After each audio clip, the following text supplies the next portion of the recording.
the requirement was mainstream media picked up on something. And they could influence public perceptions by selectively reporting events. For example, back in the 80s, they were reporting lots of like drug overdoses and things, and so people's perception by like around 1989 was that drug abuse was like the biggest threat our country faced, even though it absolutely wasn't. But that was his public perception. Drug abuse actually hadn't increased. I think it was actually on the decline by then. Same thing with recently Oprah Winfrey had a show on about these so-called rainbow parties where young girls were having sex at these parties and everything. It turns out that was an urban legend. Right. Urban legends are another big source of moral panics. And of course there's also, the internet, blogging, right, whatever. And unfortunately with some of these alternative news sources, they claim that, the mainstream media won't touch this because it's politically incorrect. But in fact, a lot of times it's just incorrect. And that's why the mainstream media is not touching it. So, you have a case of either non-journalists out there reporting sensationalist hype or just shoddy journalism that reinforces a lot of this stuff. So the public can often end up with a skewed proportion or a skewed perception of what the biggest threat is out there. For example, in the 90s, and even into this century or this decade, you would probably have believed that maybe school shootings were a significant threat.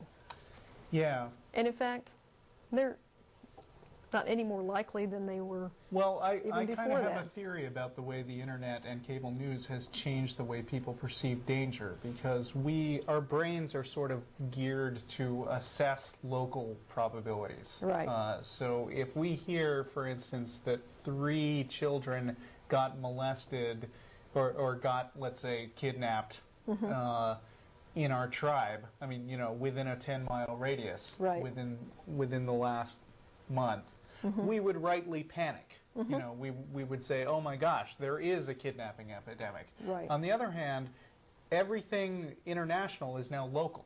Right. So you can tune in on the internet, and everybody who gets kidnapped, especially if it's an attractive young blonde female, everybody who gets kidnapped is now national news. And so you can turn on the TV, you can follow them week by week, and then you can hear, oh my God, another attractive young blonde female just got kidnapped right after the last one. Yeah. And it's like, yeah, one was in Wisconsin and one was in California. Yeah. But they all seem local to us now, and so because we're bad at doing probabilities, we think there's this huge epidemic, which we didn't think so much when the news wasn't so when the news was more local. Right. Well, that and it's one of those things that I forget who it was that coined the term, the boiled frog syndrome. It's the whole notion that if you take a frog and you put him in a pot of lukewarm water and you slowly raise the temperature, he'll sit there until he boils. Right. But if you drop a frog into hot water, he'll immediately hop out because he perceives the threat. And we are evolutionary. Am I going to have to call you on another urban legend?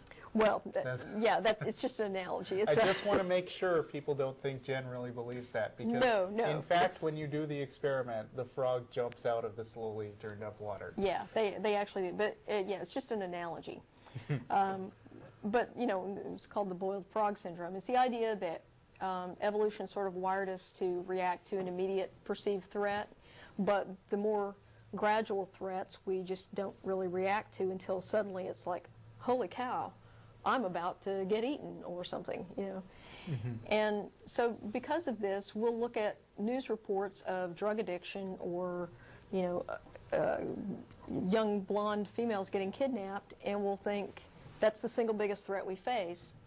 And we'll ignore things like, the economic indicators are starting to turn down, and maybe we need to make some adjustments. Right, like 9/11. Yeah. 3,000 or 6,000 people died on that day, which is very tragic. But a lot more people than that die in car accidents or of obesity. So, I mean, you know, if you have to figure out what to funnel resources into, anti-terrorism stuff is surely one important priority. But and it's one of the sexiest ones. But it's not. But you might actually save more lives if you put more energy into something else. Yeah, like everybody getting a flu shot every year, because, you know, in a bad year, deaths from flu can equal a 9/11 like once a month. So. We'll take you to heaven.